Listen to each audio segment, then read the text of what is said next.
상세의 말씀 샬롬의 길을 걷는 주의 자녀들이란 제목을 가지고 하나의 말씀 증거하도록 하겠습니다. 지난 시간 우리는 형제들의 변화를 확인코자 하는 요셉의 시험을 살펴보았어요. 하나는 요셉을 애굽에 팔 당시 가장 연장자로서 책임 있었던 시므온을 옥에 가두고 시므온을 해방하기 위해서는 막내 베냐민을 애굽에 데려와서 앞서 그들이 말했던 대로 그들이 한 사람에게서, 그러니까 그 형제들이 한 사람, 그 야곱에게 한 아버지에게서 나온 형제임을 증명하라는 것이었고, 다른 하나는 무엇이었죠? 가나안으로 돌아가는 형제들의 곡식 주머니에 그들이 곡식값으로 치룬 돈자루를 요셉이 몰래 넣어서 그들의 정직을 시험하는 것이죠. 이제 그들은 이 요셉의 두 가지 시험 앞에서 형제 시므온을 구하는 헌신을 보여야 하고, 또 뜻밖의 이득 앞에서 이제 그들의 주머니에 돈이 있었으니까 뜻밖의 예상치 못했던 그런 어떠한 이익 앞에서 그들은 정직을 보여야만 하는 것이죠. 그 가운데 이제 요셉은 자신의 혈육인 베냐민의 안부를 확인하는 것을 덤으로 이제 얻게 될 것이에요. 그러나 이러한 요셉의 시험을 형제들이 온전히 성취하기 위해서는 그들에게 있어서 넘어야 될 산이 있죠. 그것이 무엇입니까? 바로 노년이 된 아버지 야곱의 허락인 것이죠. 요셉이 데리고 올 것을 요구한 막내 베냐민은 야곱이 사랑한 라헬의 남은 아들이잖아요. 그러니까 야곱의 입장에서는 야곱의 두 아들, 라헬의 두 아들 중 하나인 요셉은 이미 죽었고 남은 아들인 것인데, 요셉이 죽었다는 소식을 들은 이후 야곱이 얼마나 베냐민, 그 특별히 막내이잖아요. 막내 베냐민을 얼마나 애지중지하며 키웠겠냐라는 것이죠. 그들이 형제 시몬을 구하고 베냐민을 이제 애굽 땅으로 요셉 앞으로 데려가기 위해서는 아버지 야곱을 설득하여야 되는데 그것이 생각보다 쉬운 일은 아니었다. 그래서 이 일에 관하여서 먼저 이제 형제들의 가장 연장자였던 루벤이 앞장섰어요. 그는 아버지 야곱을 설득하는데 어, 자신을 희생하지는 못하고 그것의 책임을 이제 자신의 아들들에게 돌리는 것이죠. 만약 베냐민의 안전을 확보하지 못한다라고 한다면 자신들의 아들들, 그러니까 야곱에게는 손주죠. 그 손주들을 야곱이 죽이는 것을 허락하겠다. 자기가 허락하겠다. 그렇게 루벤은 말하는 것이죠. 르우벤에게 있어는 아들, 그리고 야곱에게 있어는 손주를 희생케 하겠다는 이 르우벤의 말은 야곱의 마음에 공감되는 그러한 말은 아니죠. 이미 앞서 야곱의 인생 안에서 어린 자식의 죽음을 경험했잖아요. 물론 요셉은 살아 있었지만 죽었다는 소식을 그가 들었잖아요. 어린 요셉을 잃은 경험을 한 야곱에게 있어서 어린 손주의 그들의 희생들이 무슨 소용이 있겠냐라는 것이죠.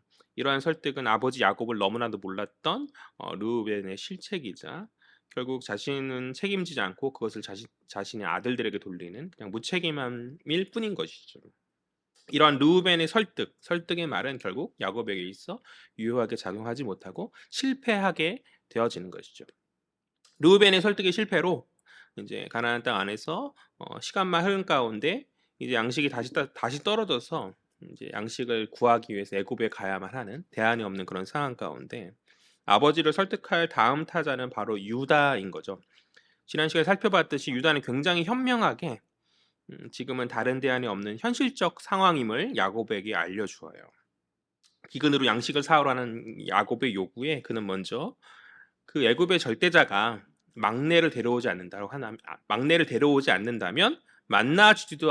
않겠다고 말했다. 만나지도 않을 것임을 이제 밝히면서 양식을 구하기 위해서는 베냐민을 반드시 데려간다고, 다른 선택은 없다고, 그렇게 현실적인 상황을 설명하면서 야곱을 설득하는 것이죠. 그리고 두 번째로, 또 앞서서 자기의 자식들을 희생양으로 세웠던 르우벤과는 다르게 그는 어린 후사들을 위해서라도 아버지의 사랑인 베냐민을 내어놓음이 필요함을 역설합니다. 그것이 가문과 가문의 후사를 모두 살리는 일임을 유다는 말하였더란 것이죠. 그리고 마지막 결정적으로 유다는 자기 희생의 약속을 야곱에게 이야기하거든요. 자기 자신을 담보로 주겠다는 그런 약속을 함으로써, 그러니까 베냐민을 위해서 자신이 담보가 돼서 그의 안전을 반드시 보장할 것이다. 즉, 그 책임을 위해 자신의 생명을 걸겠다는 유다의 어떤 희생적 선언을 하는 것이죠. 창세기 38장에서 아버지 집을 벗어나서 유다는 이방인들과 어울리고 창기와 이렇게 밤을 보내던 자였죠. 또 며느리 다말을 창기로 오해해서 자신의 아들들을 낳았던 어떠한 신앙적으로 봤을 때 하강의 삶을 살았던 그가 지금 오늘 43장에 와서 형제들과 자식들과 가문의 사람들을 위해서 희생하는 헌신의 변화된 모습으로 이제 보여주고 있다라는 것이 변화된 모습을 보여주고 있다라는 것이죠. 아마도 이러한 변화의 모습이 애굽의 총리가 된 요셉이 형제들에게 어, 확인하고자 원했었던 그런 모습이 아니었겠는가. 아무튼 이러한 유다의 희생적 선언 앞에서 야곱은 베냐민을 보내지 않을 수 없는 거죠. 야곱은 야곱으로서가 아니라 한 개인 야곱으로서가 아니라 가문을 다스리는 족장인 이스라엘로서 자신이 가장 소중한 아들 베냐민을 내어놓을 것을 선언합니다. 43장 11절 상반절만 잠깐 보면요. 제가 볼게요. 그들의 아버지 이스라엘이 그들에게 이르되 그러할진대 이렇게 하라. 아멘. 그러니까 그러하겠다라는 거죠. 그는 앞서 유다가 자식의 희생을 각오하였으니 그도 족장으로서 자신이 가장 소중한 것을 내어놓는 헌신과 희생을 보이겠다 이렇게 말하면서 이제 내어놓을 것을 선언하는 것이죠. 이것을 우리에게 적용해 볼 때 사실 나의 가장 소중한 것 그리고 더 나아가 나 자신을 내어놓는다는 것은 정말 쉬운 일이 아니죠. 특별히 신자에게 있어서 주의 나라와 그의 일을 위하여 헌신과 희생의 삶을 살기란 우리가 입으로는 쉽게 고백하나 막상 인생의 여정 가운데서 그렇게 살아가는 것은 쉬운 일이 아니라는 것이죠. 우리는 주를 사랑한다 말하면서도 얼마나 주를 위해 내려놓는 삶을 살아가고 있는지 한번 생각해 보았으면 좋겠어요. 구약의 유다는 오늘 본문 속에 나타난 구약의 유다는 십자가의 희생을 감당하신 그리스도의 모형이거든요. 그리스도를 상징하는 모형이 되는 사람이거든요. 우리는 그리스도를 따른다 말하면서 그분이 가신 헌신과 희생의 십자가의 그 길을 걷고 있는가 한번 생각해 보자는 것이죠. 여기까지가 이제 지난 시간 살폈던 말씀의 내용이에요. 지난 시간 명절로 많이 다들 자리를 하지 못했어서 뭔가 이렇게 지난 시간 없이 오늘 이렇게 이어지면 뭔가 헷갈릴 것 같아서 제가 이제 짧은 시간 동안 이렇게 지난 시간 설교를 요약했는데요. 이제 계속해서 이어지는 15절부터 마지막 34절까지의 형제들과 요셉의 두 번째 만남의 내용인데 그 내용을 살피기에 앞서서 한 가지 주목해야 할 부분이 있다고 생각이 드는데요. 그것은 바로 갑절이라는 말이거든요. 우리 한번 12절 말씀 볼까요? 12절하고 15절 말씀 오늘 본문의 내용을 이어서 시작하기에 앞서서 이 부분을 좀 살펴보죠. 우리 12절 말씀 다 같이요. 시작. 너희 손에 갑절의 돈을 가지고 너희 자루 아귀에 도로 넣어져 있던 그 돈을 다시고 가지고 가라. 혹 잘못이 있었을까 두렵도다. 아멘. 15절. 그 형제들의 애물을 마련하고 갑절의 돈을 자기들의 손에 가지고 베냐민을 데리고 애굽에 내려가서 요셉 앞에 서니라. 아멘. 이제 15절에 요셉 앞에 선 장면인 건데요. 두 번 반복해서 갑절의 돈이라는 말이 있죠. 12절에 야곱이 이제 말한 것인데 통치자의 호의를 위하여서 갑절의 돈을 가지고 그에게 갈 것을 아들에게 이제 지시하는 장면인 것이고 15절은 이제 야곱의 아들들이 야곱의 지시에 순종하여서 갑절의 돈을 가지고 요셉 앞에 서는 그러한 장면인 것이죠. 분명 이 돈은 앞서 곡식값을 치렀음에도 불구하고 그들의 주머니에 다시 돈이 들어왔잖아요. 다시 돌아온 돈에 대한 값 하나와 또 이제 다시 치룰 그들이 양식을 구하기 위해 애고벨을 다시 가는 것이니까 이제 다시 치룰 곡식값 하나에 대한 돈이 되겠지만 그러나 저는 단순한 그것을 넘어서 두 번이나 반복해서 갑절이라는 말을 이렇게 사용함에 있어서 의미가 있다고 생각하거든요. 성경에서 항상 반복해서 말하는 것은 어떤 사인이고 어떤 의미가 강조의 의미가 있다고 저는 생각하는데요. 뿐만 아니라 10절을 보면요. 유다가 이제 야곱을 설득할 때 우리가 지체하지 않았다면 두 번은 갔다 왔을 것이다라고 두 번 더블이라는 말, 갑절도 더블이라는 뜻이잖아요. 두 번이라는 말이 이제 도드라져 있네. 그러니까 10절 볼까요? 우리가 지체하지 아니하였더라면 벌써 두 번 갔다 왔으리라. 그러니까 두 번이라는 말이 이제 계속 나타나지고 있다라는 것이. 사실 이 갑절 두 번 또 두목이라는 말은 요셉 스토리의 상징적 의미를 가지는 단어죠. 요셉의 이름 또한 라헬의 그 바람대로 더함이라는 뜻을 가지고 있지 않습니까? 저는 이 요셉의 스토리가 빼앗긴 권리에 대한 회복의 여정을 담은 스토리라고 생각하거든요. 다시요. 빼앗긴 권리에 대한 회복의 여정을 담은 스토리다. 그가 빼앗긴 권리가 무엇이죠? 아버지의 사랑으로 말미암아 비록 그것이 야곱의 편애라 할지라도 아버지의 사랑으로 말미암아 그가 아버지가 택한 가문에 예정된 후계자로서의 권리이죠. 즉 장자의 권리이죠. 요셉이 야곱에게 아니 요셉이 형제들에게 빼앗긴 권리는 즉 장자로서의 권리다. 요셉은 분명 다른 형제들에 비해 나이는 어려요.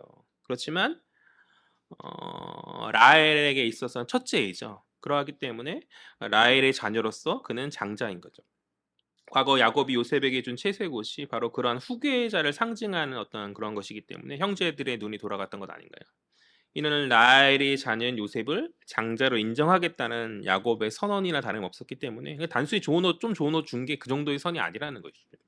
그렇기 때문에 형제들은 요셉을 죽기까지 미워하고 질투하였었던 거죠. 더군다나 이제 요셉이 꿈까지 얘기하니 형제들이 섬기는 꿈까지 얘기하니 그들이 이제 머리가 돌아갔다는 것이죠. 그런데 당대의 장자는 두 몫을 받았어요. 당대의 장자들은 다른 아버지가 이제 재산을 물려줄 때 다른 형제들과 다르게 장자는 두 몫을 받는 사람이었거든요. 그런데 마땅히 받았어야 될 그 예정된 몫이 형제들의 범죄로 말미암아서 틀어져 버렸죠. 형제들은 요셉을 죽이려고 했어요. 그러나 참아 죽이지 못하 형제니까 그래도 이복 형제니까 참아 죽이지 못하고 애굽의 노예로 팔아버렸는데 그로 말미암아 요셉이 마땅히 받았어야 될 장자 상속자로서 받아야 될 그 권리를 그가 빼앗기게 되었단 말이죠. 그런데 그렇게 형제들이 거부하고 인정하고 싶지 않았던 요셉의 그 장자로서의 그 가문의 우두머리로서의 그 권리가 오늘 아버지로부터 받은 두 몫의 돈, 아버지 지시로 말미암아서 형제들이 챙겨간 두 몫의 돈, 그 갑절의 돈, 그 돈을 그들 스스로 요셉에게 받침으로 머리 숙여 전달하잖아요. 머리 숙여 전달함으로써 이것이 상징적으로 회복되어지는 게 아닌가 저는 그렇게 생각이 들더라고요. 아, 그러니까 하나님의 섭리는 과거 그가 잃었던 것을 회복되게 하시고 과거 그들이 빼앗았던 것을 이제 되돌리게 하심으로 말미암아서 억울할 것 같은 요셉의 인생을 이렇게 복되게 하신다, 회복되게 하신다라는 것이죠.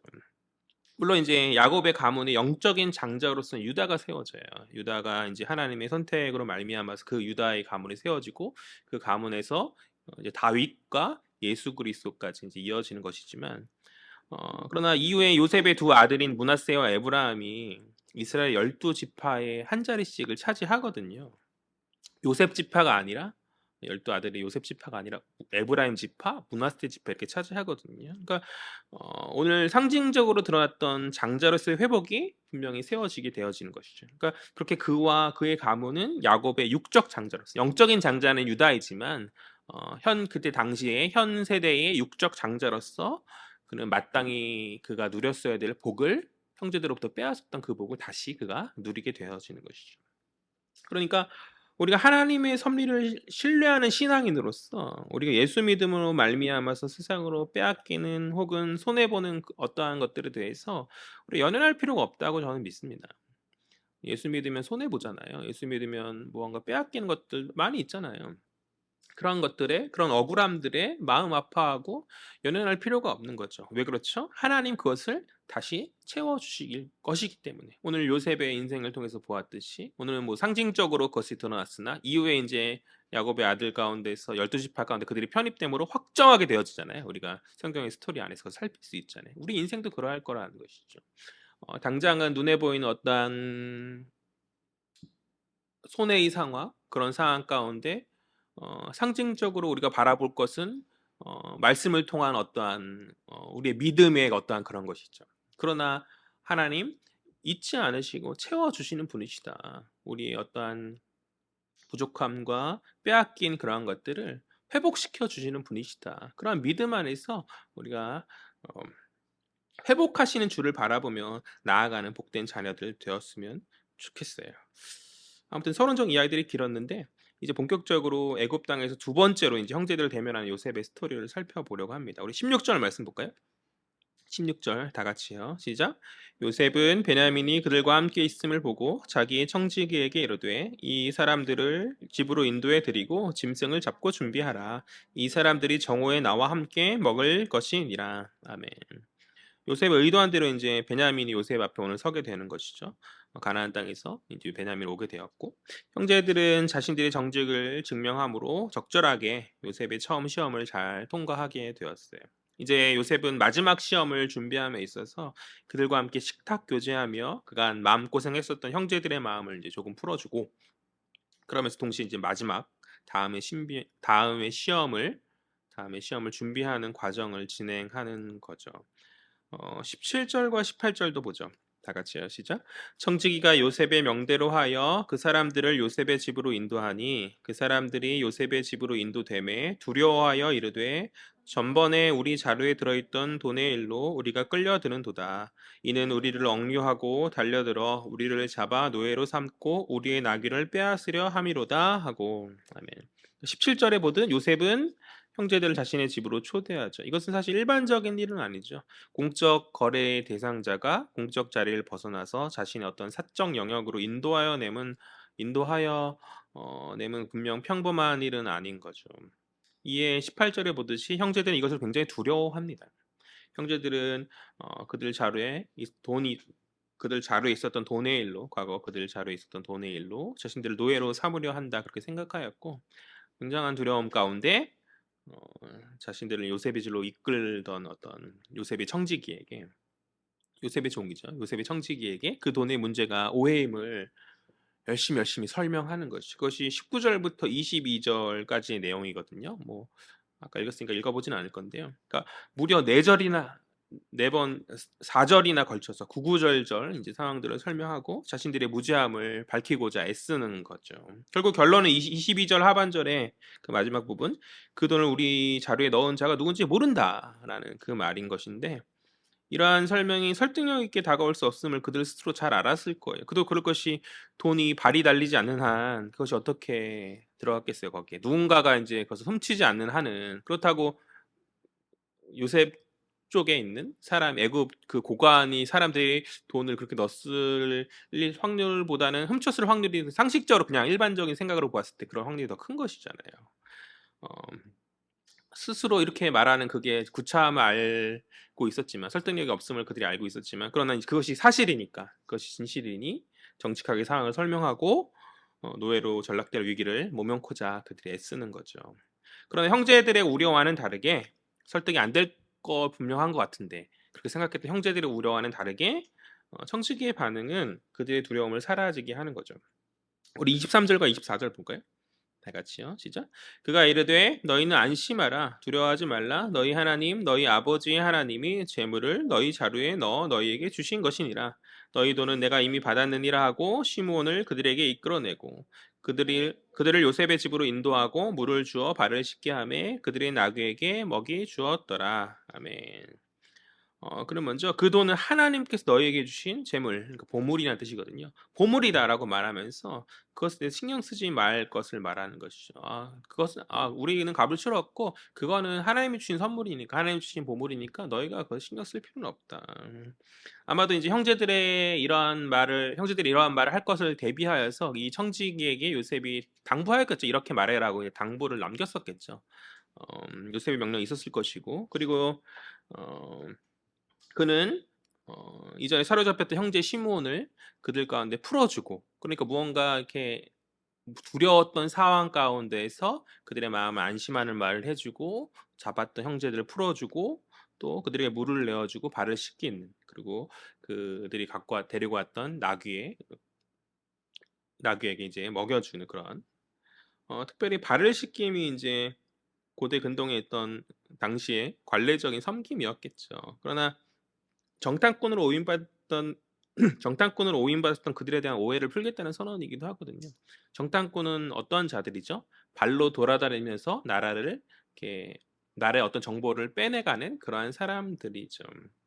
히브리어로 이제 발은 라글레임이라는 단어이고 정탐꾼은 그 같은 어원에서 나온 메라골림이라는 이제 뿌리가 같은 그런 단어인데 그러니까 그들이 발이 씻겨졌으니 이제 그 건에 대해서 무죄한 것으로 여기겠다는 상징적 표현을 하고 있다.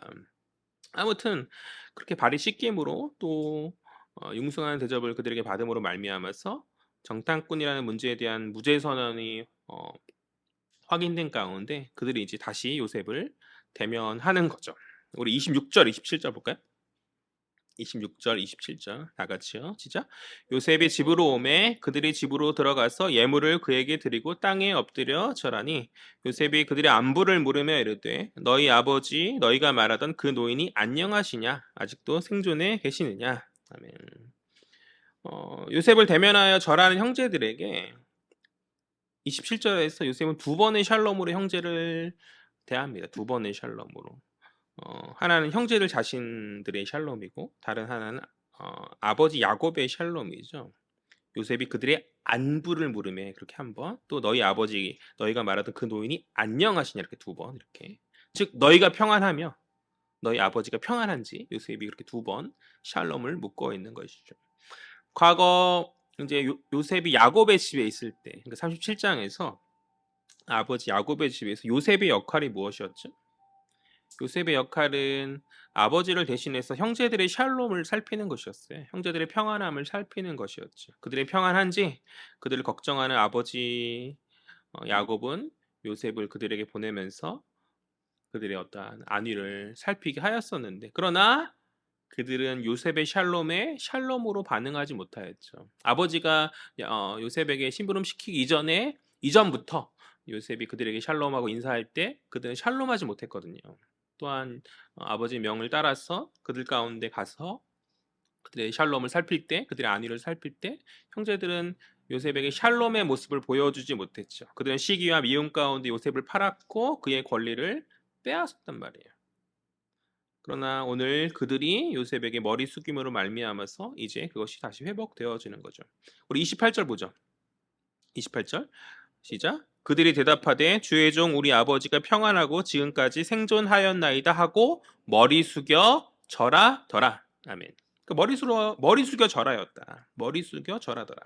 형제들은 요셉의 샬롬의 말에 경배하며 그 말에 반응하죠.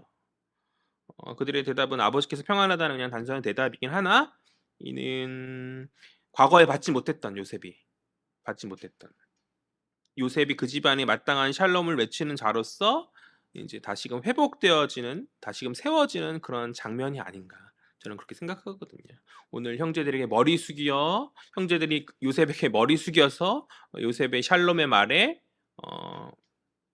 반응하고 그것을 인정하는 것이잖아요. 과거에 인정받지 못했던 그 샬롬으로서의 집안의 평안을 가져오는 요셉의 그 위치가 오늘 이 28절을 통해서 회복되어지고 있다. 그렇듯 하나님의 섭리 안에서 마땅히 돌아와야 될 권리와 자격들이 다시 회수되어지고 있음을 오늘 본문을 통해서 우리는 살펴볼 수 있다라는 것이죠.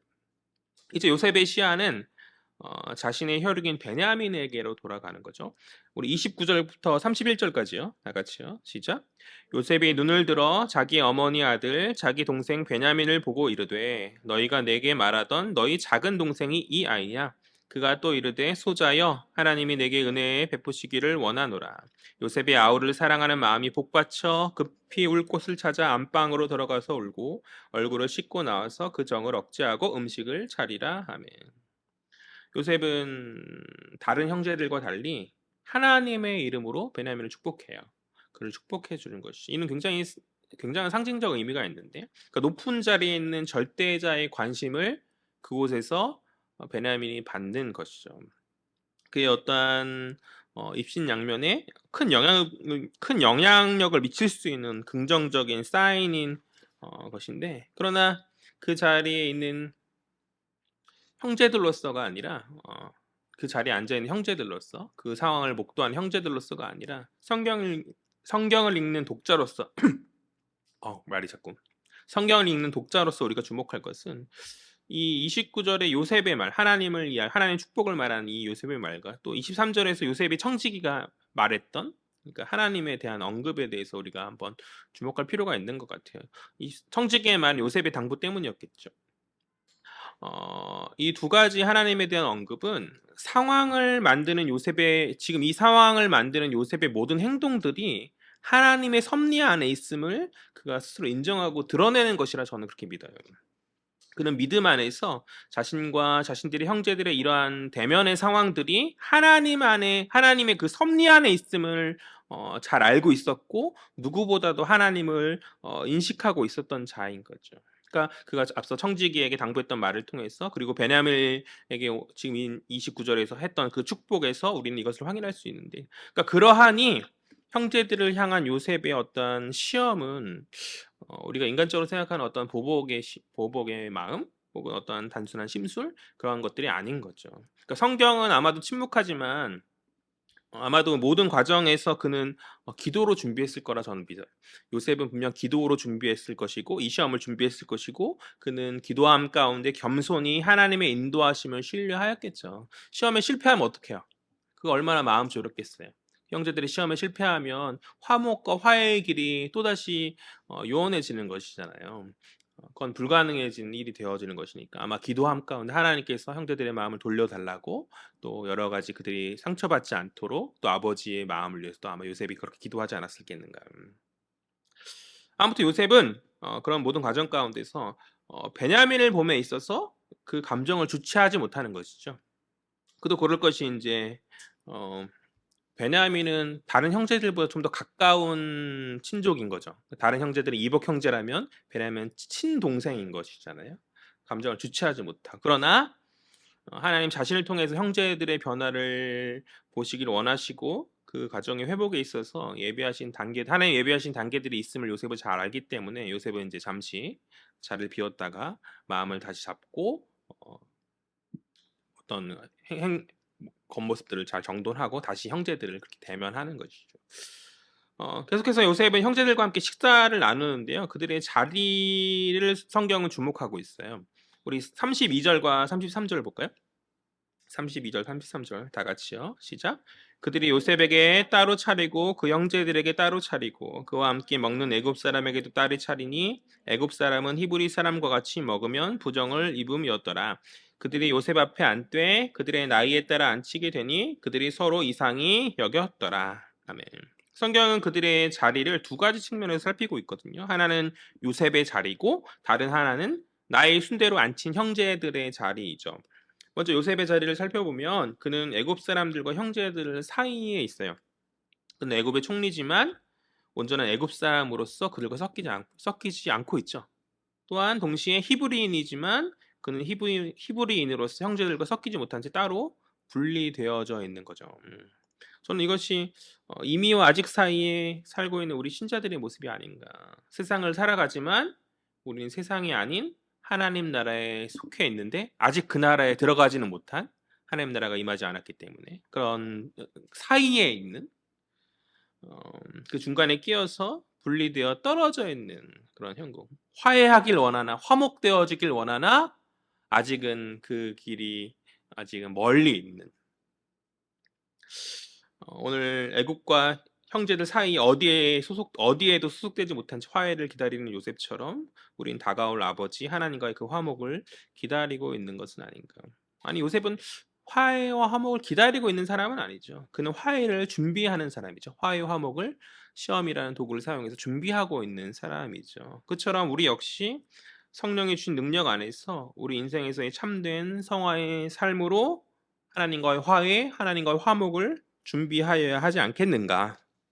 저는 그렇게 생각해요. 이제 다음으로 살필 두 번째 자리 배치는 형제들의 서열에 맞는 자리 배치이죠. 요셉은 계속해서 그가 그들의 형제 요셉임을 조금씩 드러내고 있거든요. 사실 앞서 베냐민이 이제 축복하면서 그에게 특별하게 그에게만 호의를 베풀었음에 그러하고 또 이후에 또 베냐민에게 5배의 음식을 베품으로써 그러하고 그리고 지금 그들에게 마땅히 앉아야 될 순서대로 그들의 자리를 배치함으로써 그러한데 그러나 형제들은 이것을 이상히 여길 뿐 요셉으로 보지 못하는 거죠. 전혀 생각하지 못하는 그런 장면인 것이죠. 아마도 이제 형제들 역시 이 모든 과정에 하나님의 섭리임을 인식하고 있었을 거예요. 그러니까 미스터리하게도 자신들이 서열에 맞게 자리가 이제 배치되고 있는 상황. '우연인가? 하나님의 어떤 섭리가 있는 거 아니야?'라고 그들이 아마 민감하게 생각했을 수도 있다라는 것이죠. 그 모든 상황들을 하나님께서 간섭하시고 개입하고 계심을 그들은 인식하고 있지 않았을까. 그 모든 여정 가운데서도 그들이 하나님의 이름을 여러 번 불렀잖아요. 하나님께서 우리 과거의 잘못 때문에 이러한 고난을 주신 것은 아닌가 그들이 돌이키기도 하였었고, 그런 가운데서 이제 그들은 아마도 하나님의 자비를 구하며 선하신 섭리를 기대하였었겠죠. 우리 마지막 34절 볼까요? 34절 다 같이요. 시작. 요셉이 자기 음식을 그들에게 주되 베냐민에게는 다른 사람보다 5배나 주매 그들이 마시며 요셉과 함께 즐거워하였더라. 아멘.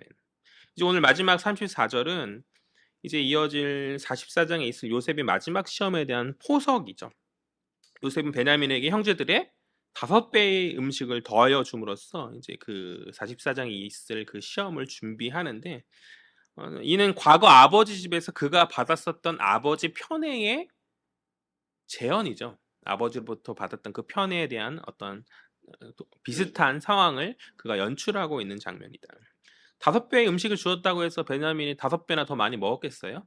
상징적인 거죠. 더 많은 것을 줌으로 말미암아서 특별한 자로 대하겠다라는 그러한 상징. 앞서 살폈듯이 애굽의 절대자가 높이 있는 그런 사람이, 어떤 사람이 그를 그리 대하겠다라는 것은 엄청난 일이고, 이것만으로 형제들의 시기를 불러올 수도 있는 그런 엄청난 사건인 거죠. 그는 과거 아버지 집에 있었던 편애의 모습을 베냐민을 통해서 형제들에게 다시 재현함으로써 이제 44장의 마지막 시험, 형제들이 과연 라헬의 아들인 베냐민을 위해서도, 그러니까 자신의 형제인 레아의 자녀인 이제 시몬을 위해서 헌신을 하였잖아요. 그것은 앞서 보여주었지만 과연 라헬의 자녀에게도 그렇게 하겠는가? 그들의 이복 형제인 그를 위해서 희생할 수 있는지에 대해서 요셉은 마지막으로 확인하고자 하는 것이죠. 과거 그들은 실패했죠. 그들은 요셉을 팔았고 이복 형제인 그들과 그들 사이의 관계는 샬롬이 아닌 살해 위협과 납치와 인신매매였잖아요. 오늘 요셉이 그들에게 식사를 베풀었듯이, 그러나 그들은 그렇지 못했죠. 요셉이 식사를 베풀었듯이 그들은 그렇지 못했고, 요셉을 구덩이에 던진 채 그들은 요셉을 격리하고 그들끼리 끌끌거리면서 요셉을 어떻게 할지 죽여버릴까 말까 이렇게 위협하면서 얼마나 마음이 두렵겠어요. 그들은 그들끼리 식사하면서 요셉과 분리함 가운데서 완전한 단절을 요셉은 그 구덩이에서 경험하는 것이죠. 그들은 그들 스스로 요셉과 자신들이 타인임을 드러내었었다. 흥미로운 거는 오늘 본문의 15절부터 우리가 살피고 있잖아요. 15절부터. 이 오늘 본문의 15절부터 오늘 마지막 34절까지 이 형제들에 대해서 성경은 친족적 언어를 사용하지 않아요. 유일하게 이제 29절, 베냐민을 축복했던 29절이 유일하거든요. 15절을 보면 한글 성경에는 형제들을 그 형제들이다라는 친족적 언어를 한글 성경에는 사용해요. 그러나 히브리어 언어를 보면은요, 아나심이거든요. 아나심. 그러니까 그러니까 아나심이라는 거는 그 남자들 복수. 우리 이슈야에게 막 유명한 노래 있잖아요. 이슈가 이제 남자나 혹은 남편 뭐 이런 뜻인데 남자인데, 이슈하고 아나심은 이제 남자들이다, 이제 복수다, 그런 이야기거든요. 형제들이라고 말하지 않고 한글 성경에 형제들이라 말하는데 남자들, 그러니까 그들이라 그렇게 말하는 거죠. 그리고 이후부터는 한글 성경도 이제 그들이라고 이렇게 표현돼주고 있어요. 그 앞서서는 형제들이다, 야곱의 아들들이다, 그렇게 친족적 언어를 사용한 반면에 15절부터는 그렇지 않다. 무언가 형제들이라는 말보다는 거리감 있는 그들이라는 언어가 계속 사용되어진다는 것이죠.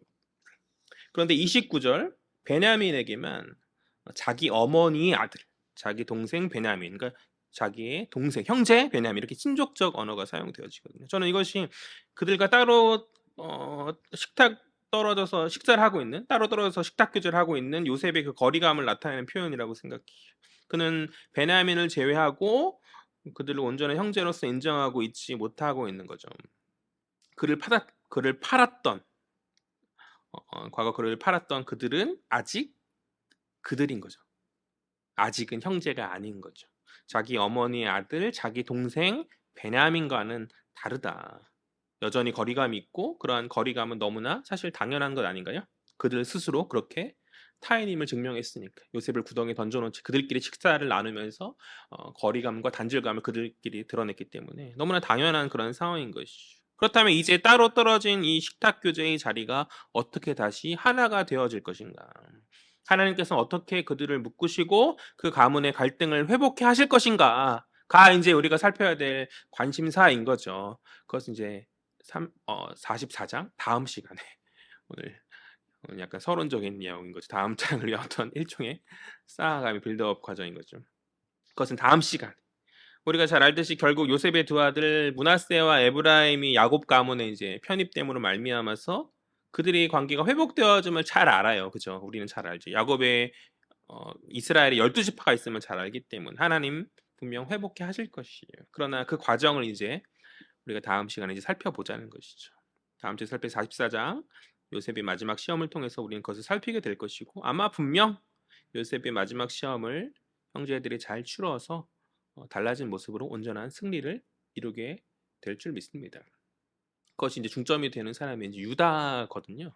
이것에 대해서 다음 주에 살펴볼 것이고 말씀을 정리하죠. 오늘 본문의 말씀은 44장에 있을 요셉의 그 마지막 시험을 위한 일종의 준비가 되는 본문이다. 저는 그렇게 생각하거든요. 그러나 이 본문 속에 흐르는 몇 가지 메시지들을 우리가 잘 살펴야 된다고 생각해요. 첫 번째로 먼저 갑절과 두 번이라는 반복되는 강조되는 이 말에서 우리가 상징적으로 알 수 있듯이 잃어버렸던 것에 회복이 있다. 하나님 신실한 자의 빼앗긴 것을 갚으시는 분이시다라는 것이죠. 이것은 야곱 스토리의 어떤 부메랑과도 같은 메시지와 같은 맥락을 하고 있다고 생각해요. 야곱 스토리 안에서 항상 이렇게 그게 야곱이 과거 저질렀던 어떤 것들이 부메랑처럼 돌아오잖아요. 그것과 같은 맥락을 가지고 있는 메시지라고 생각하는데 물론 이제 야곱의 스토리에 있어서는 이제 대부분 악의 돌아옴이었죠. 야곱이 잘못했던 것들에 대한 돌아옴이었지만 요셉 스토리에 있어서는 신실한 자의 어떠한 선이 갚아지는 그런 좀 차이를 보이긴 하지만 어쨌든 같은 맥락이죠. 하나님께서는 당신의 섭리함 안에서 신실한 자들에게 선함으로 갚으시는 분이신 줄 믿습니다. 두 번째로 이미와 아직 사이의 세상 가운데 우리는 하나님의 자녀로서 참된 화해와 화목을 준비하고 있는가 한번 고민해 보았으면 좋겠어요. 무엇보다 하나님과 나 사이에서 참된 화목의 길을 추구하며 걸어가고 있는가. 우리 성화의 삶으로 그것을 보일 수 있는 저와 여러분 되었으면 좋겠습니다. 또한 우리 인생 안에서 맞닥뜨린 수많은 사람들 가운데 하나님의 자녀로서 그들과 화목하고자 애쓰며 노력하는가. 하나님 그것을 원하시죠. 그것을 기뻐하시고 그런 화목의 삶을 걸어갈 수 있는 그런 성숙된 신자들 되어지기를 주의 이름으로 간절히 소망합니다. 마지막 세 번째 다른 하나는 깨어짐의 회복은 쉽지 않다는 거예요. 관계의 그 깨어짐의 회복은 쉽지 않더라. 어, 형제들을 이제 시험하나 요셉은 많은 사인을 그들에게 남겼죠. 그러나 눈이 어두워진 그들은 그것을 깨닫지 못하는 거죠. 이것을 우리에게 적용할 때 갈등 가운데 화해를 위해서 한 당사자가 아무리 노력을 해도 다른 한편의 상대가 그것에 긍정적으로 반응하지 못하면 깨닫지 못하고 알지 못하면 공허한 소리로 끝나기 쉬운 거죠. 그러니까 두 당사자가 납득할 만한 많은 어떤 화해의 과정들을 거쳐야만 그 회복이 이루어질 수 있다. 그러기에 화해와 화목은 단순한 일이 아닌 거죠. 쉬운 일이 아닌 것이죠. 우리 주변에는 너무나 쉽게 화목을 말하는 사람들이 있어요. 화목해야 된다 이렇게 말하고 그렇게 용서해야지 이렇게 쉽게 말해. 그 방향성에 대해서는 굉장히 공감하고 그렇게 해야 되는 거 너무나 잘 알지만 그 과정을 너무 쉽게 말하는 것에서는 저는 동의하지 않아요. 우리가 요셉 스토리에서 보듯이 그것은 굉장히 긴 과정과 어떤 확인의 절차와 관찰을 요구하는 지루한 작업일 수 있다라는 것이죠. 저는 진정한 화해와 화목은 사람이 할 수 없는 일이라 생각하거든요. 우리의 본성, 우리의 죄된 본성은 그것을 이루기에 쉽지 않다. 그렇다면 어떻게 해야 되는가? 어떻게 해야 돼요? 주께서 우리를 도우셔야 한다라는 것이죠.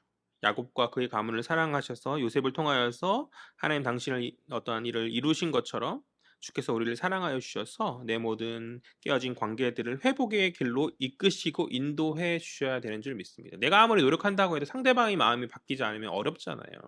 야곱이 에서를 만날 때 얼마나 마음에 두려웠어요. 야곱은 용서받고 싶고 화해하고 싶었으나 에서의 마음이 변하지 않으면 그것은 어, 불가능한 것이, 그리고 야곱에게 있어서는 위기였잖아요. 그런데 하나님께서 에서의 마음을 바꾸셨고, 과거 에서의 마음을 바꾸셨고 그 두 형제는 화해하게 되었잖아요. 그처럼 하나님께서 역사해 주시고 간섭하여 주지 않으시면 나 혼자만의 노력으로는 될 수 없는 일이죠.